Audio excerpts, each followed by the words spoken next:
जोहार। आज के झारखंड शिक्षा समाचार में आपका स्वागत है।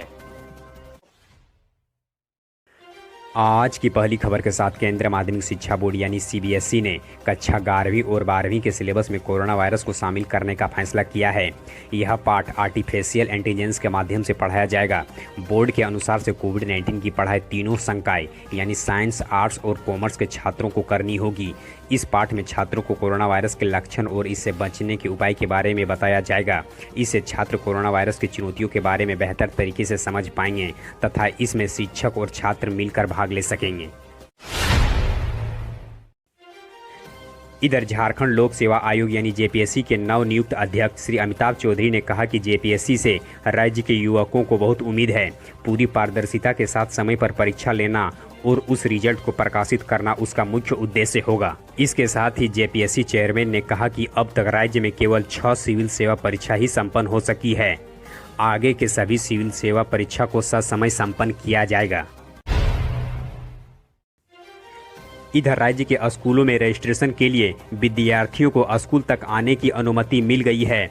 9वीं और 11वीं कक्षा के विद्यार्थियों को रजिस्ट्रेशन के लिए विशेष तौर पर अनुमति दी गई है। जेक की ओर से 7 अक्टूबर से ही रजिस्ट्रेशन की प्रक्रिया चल रही है, जो कि 4 नवंबर तक बिना विलंब शुल्क के साथ रजिस्ट्रेशन किया जा सकता है, जबकि विलंब शुल्क के साथ 12 नवंबर तक रजिस्ट्रेशन होना है। विद्यार्थियों के हित को देखते हुए झारखंड आपदा प्रबंधन विभाग ने इसकी इजाज़त दे दी है। अब तक छात्रों को इसकी सुविधा नहीं होने के कारण काफ़ी परेशानियां हो रही थी। फिलहाल इसकी सुविधा मिलते ही रजिस्ट्रेशन की प्रक्रिया में तेजी आई है और समय पर विद्यार्थी अपना रजिस्ट्रेशन करा पा रहे हैं। इधर राज्य के रांची विश्वविद्यालय के बीएससी इन यौगिक साइंस कोर्स में डायरेक्ट एडमिशन चल रहा है। किसी भी स्ट्रीम में inter pass out students admission ले सकते हैं। Course coordinator doctor Anand Kumar ने बताया कि कोर्स के संबंध में विशेष जानकारी के लिए इसके आधिकारिक वेबसाइट पर देखा जा सकता है। इधर केंद्रीय विश्वविद्यालय झारखंड यानी सीयूजे में चल रहे विभिन्न कोर्सों में इस सत्र से नामांकन के लिए ऑनलाइन रजिस्ट्रेशन 6 नवंबर से शुरू होगा। सीयूजे एडमिशन कमेटी के अनुसार से central university combined entrance test 2020 का रिजल्ट शीघ्र ही जारी कर दिया जाएगा। इस बार नामांकन के लिए ऑनलाइन काउंसलिंग होगी। विश्वविद्यालय में 26 यूजी, पीजी और 20 पीएचडी प्रोग्राम नामांकन के लिए काउंसलिंग की तिथि शीघ्र ही जारी किया जाएगा। सीयूजे में 10 नवंबर से नामांकन प्रक्रिया शुरू करने और 12 नवंबर से क्लास शुरू करने की संभावित तिथि निर्धारित की गई है।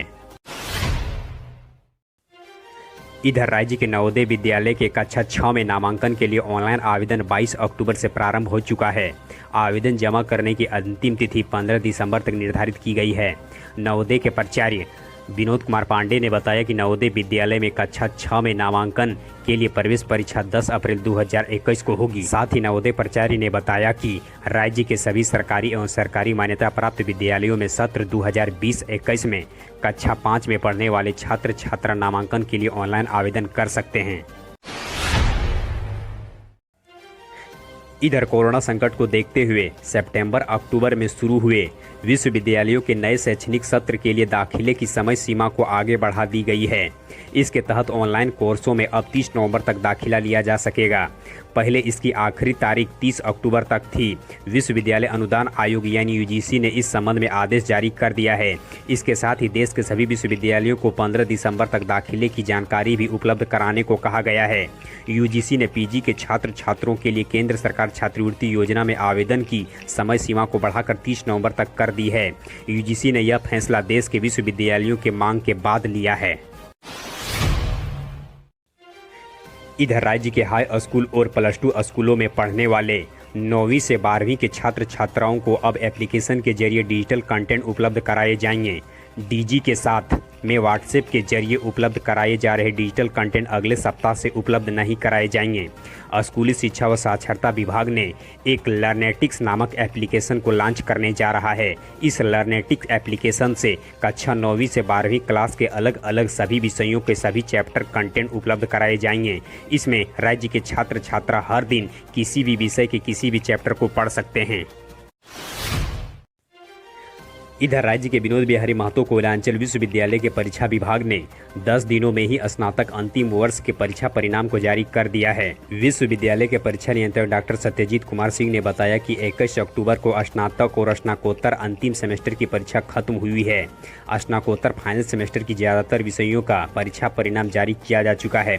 साथ ही उन्होंने कहा कि 10 दिन के अंदर ही स्नातक अंतिम वर्ष का रिजल्ट जारी करने की प्रक्रिया शुरू कर दी गई है। जल्द ही अन्य सभी विषयों के परीक्षा परिणाम भी विश्वविद्यालय की ओर से जारी कर दिया जाएगा।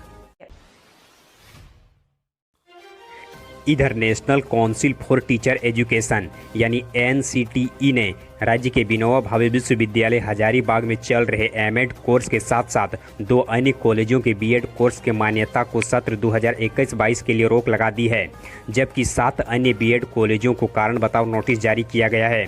वहीं 3 बीएड कॉलेजों को मान्यता पुनः बहाल किया गया है। साथ ही बताते चलें कि राज्य के विनोबा भावे विश्वविद्यालय हजारीबाग में एमएड कोर्स के लिए शिक्षक नियुक्ति में NCTE के 2014 रेगुलेशन मापदंड को पूरा नहीं करने के कारण और फायर सर्टिफिकेट जमा नहीं करने के कारण मान्यता पर रोक लगा दी गई है। इधर राज्य के शिक्षकों का दीक्षा एप्लीकेशन पर ऑनलाइन प्रशिक्षण कार्यक्रम जारी है। इसके तहत राज्य के कुल 61,000 शिक्षकों ने प्रथम चरण पर प्रशिक्षण को पूरा किया। प्रशिक्षण के बाद उसके बीच एक सर्वे किया जाएगा। इस सर्वे में 50% प्रश्नों का सही जवाब देने वाले शिक्षकों के बीच भारत सरकार द्वारा प्रमाण पत्र जारी किया जाएगा। फिलहाल कुछ ऐसे भी शिक्षक हैं जिन्होंने अब तक अपना रजिस्ट्रेशन पोर्टल पर नहीं कराया है, उन्हें रजिस्ट्रेशन कराने का निर्देश दिया गया है। राज्य के प्रत्येक शिक्षकों को दीक्षा एप्लीकेशन पर रजिस्ट्रेशन करा के ऑनलाइन ट्रेनिंग पूरा करना आवश्यक है। धन्यवाद। यदि आप स्टूडेंट्स हैं तो फिलहाल आप किस परीक्षा की तैयारी कर रहे हैं, और यदि आप शिक्षक या अभिभावक हैं तो आप हमें कमेंट कर बताएं कि आप सरकार से क्या उम्मीद करते हैं, जिसके आधार पर हम आपके लिए अगला अपडेट्स ला सकें। हमारे हौसला को अफजाई के लिए इस वीडियो को लाइक करें और अपने मित्रों के साथ अधिक से अधिक शेयर करें।